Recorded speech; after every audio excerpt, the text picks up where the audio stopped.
by clicking on the little... I knew this was never going to work. The 120 millimeter.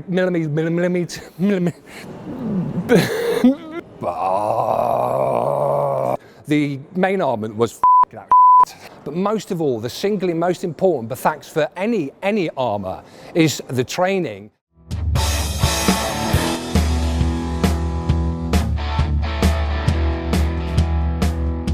Hello and welcome to the Tank Museum here in a very chilly Bovington. My name is Cutland, and for the past 8 years I've been working with a team on the very popular World of Tanks online game. However, for 30 years previously to that, I was a member of the Royal Tank Regiment and served on tanks. So for the majority of my life, I've either been working with or actually operational on the tanks.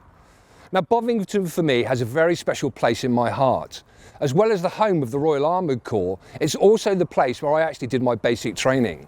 So at the tender age of 15 years and 8 months, very precise I know, my father dropped me off across the road there at Stanley Barracks to join the Junior Leaders Regiment of the Royal Armoured Corps.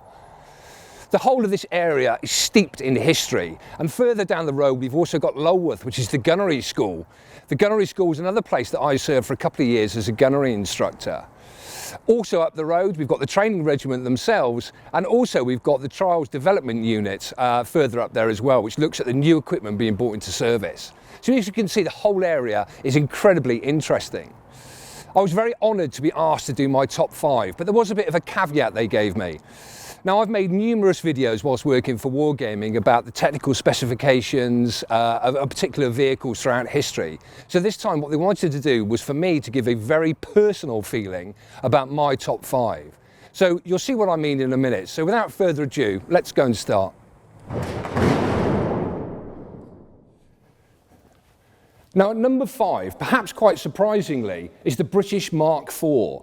Now I'm old, but of course I'm not quite that old. But for me, it really sums up everything about the history of the Royal Tank Regiment. This very distinctive rhomboid shape is, of course, the shape that you can see on our cap badge, although that was a Mark I. Now, at the Battle of Cambrai in November 1917 is where we first saw these taken to the battlefield. Now, as I said in the introduction, what I really want to concentrate on is the personal side of armoured warfare and the people that actually served inside these beasts of war. So here we are now in the interior of the Mark IV. Now, when I first get in here as an ex-tanky, the first thing that strikes me is the massive amount of room that they've got in here. However, then of course, you've got to appreciate that there was an 8-man crew, 4 to drive the vehicle and 4 to do everything else, including manning the 2 guns. Now, it must have been incredibly hard and difficult to actually work and fight in this environment. The majority of it is taken up with this massive Daimler engine located straight in the middle, and it's all exposed, meaning that the crew would have been suffering from extreme heat and of course the fumes. Now, I've read loads of accounts about the crews from here because it's something that absolutely fascinated me, and a lot of the time they suffered from carbon monoxide poisoning due to all of this exposure.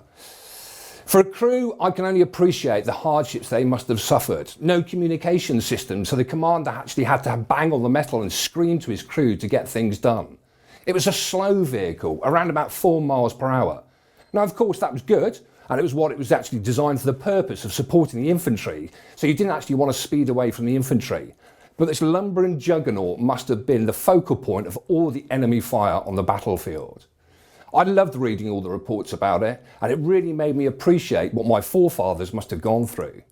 And talking of my forefathers, what we're going to look at for my next vehicle is actually the very first tank that I ever served on. In at number 4 is the lumbering ox of a tank, the Chieftain main battle tank. Now, of course, the Chieftain was the main battle tank for the British Army for over 30 years, throughout the whole of that Cold War period. Now, the poor old Chieftain gets a pretty bad reputation in terms of reliability, and it's fair to say as a driver, this is very true. In fact, I can't recall a single time we ever went out on Chieftain without there being some sort of mechanical breakdown or problem.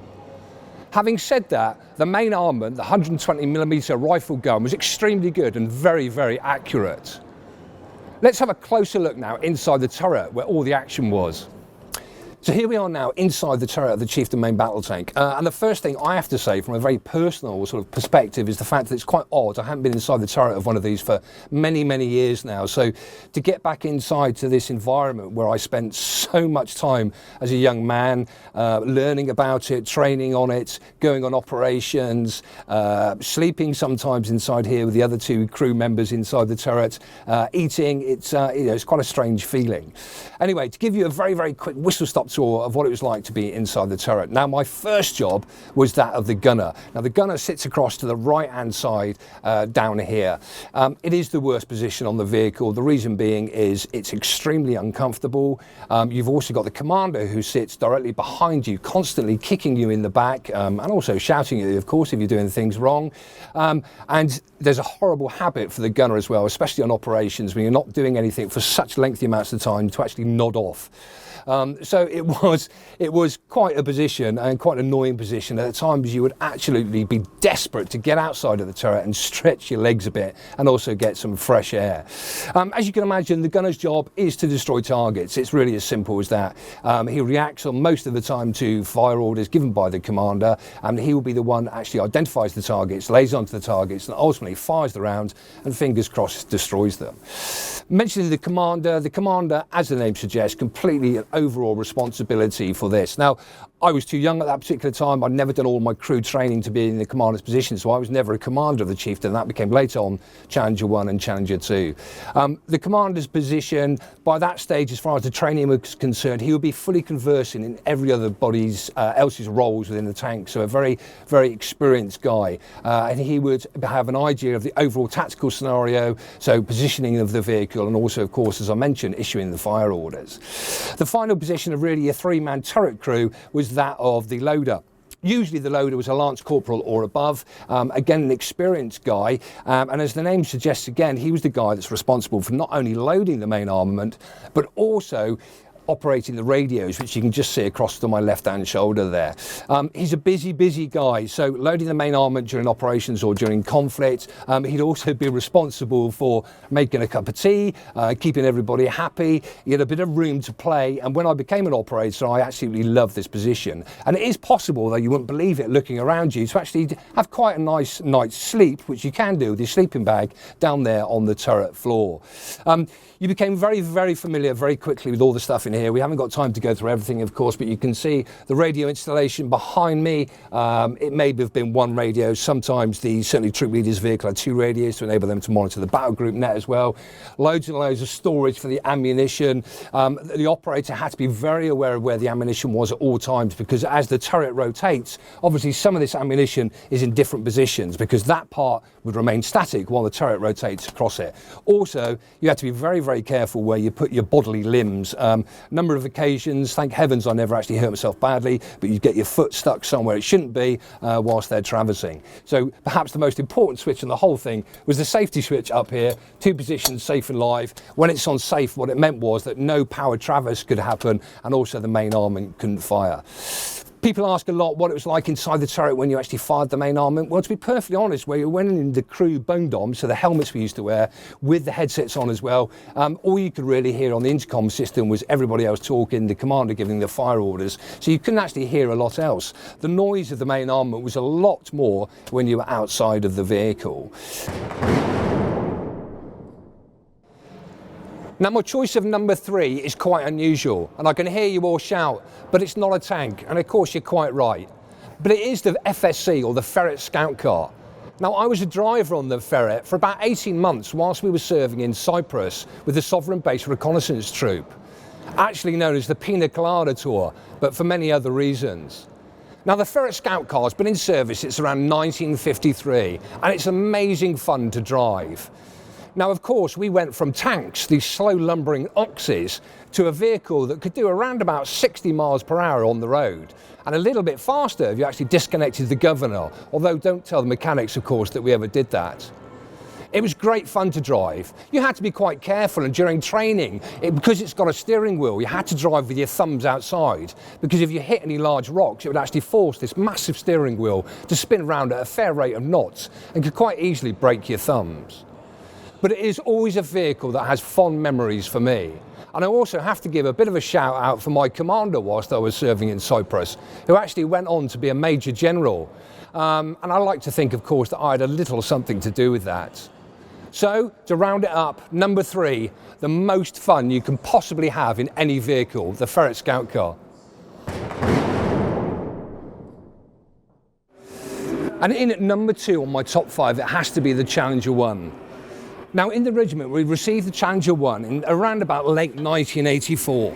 Now, there are, of course, a lot of similarities between Challenger 1 and Chieftain. But a couple of things that really were muchly improved was the ride and the suspension, and it gave us a much comfier and a much quicker ride, especially across country. Throughout the time over all these vehicles, we got lots of modifications and lots of upgrades, but one that really springs to mind is the thermal observation and gunnery system. Now for this gave us the ability to carry out combat and engagements at night and during the day.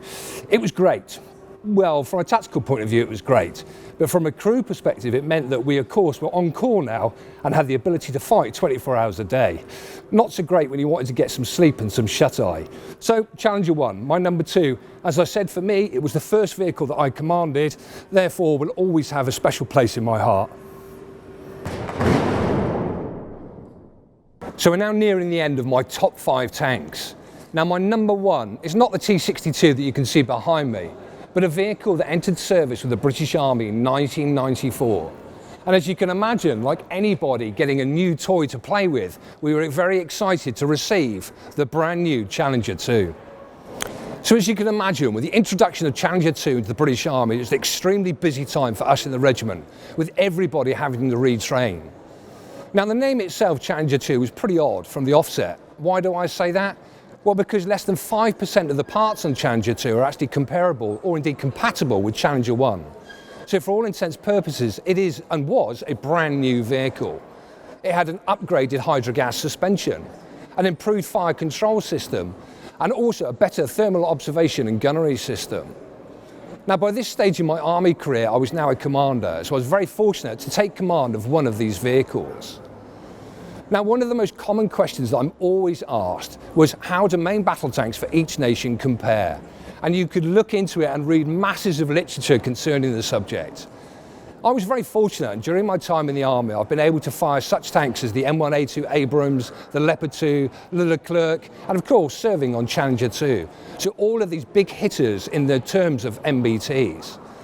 Now the differences between them, yes, of course, there are minor variations, but I have to say the actual big scope of it, there's not a lot of difference between them.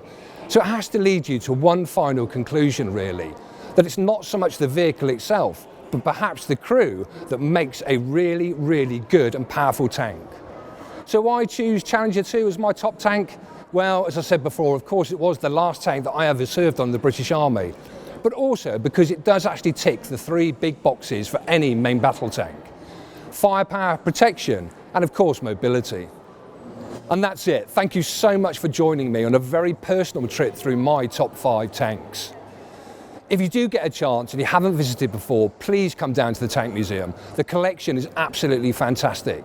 Also, subscribe to their YouTube channel or support them on Patreon. And as for me, if you ever fancy, please log in to World of Tanks and join me on the virtual battlefield.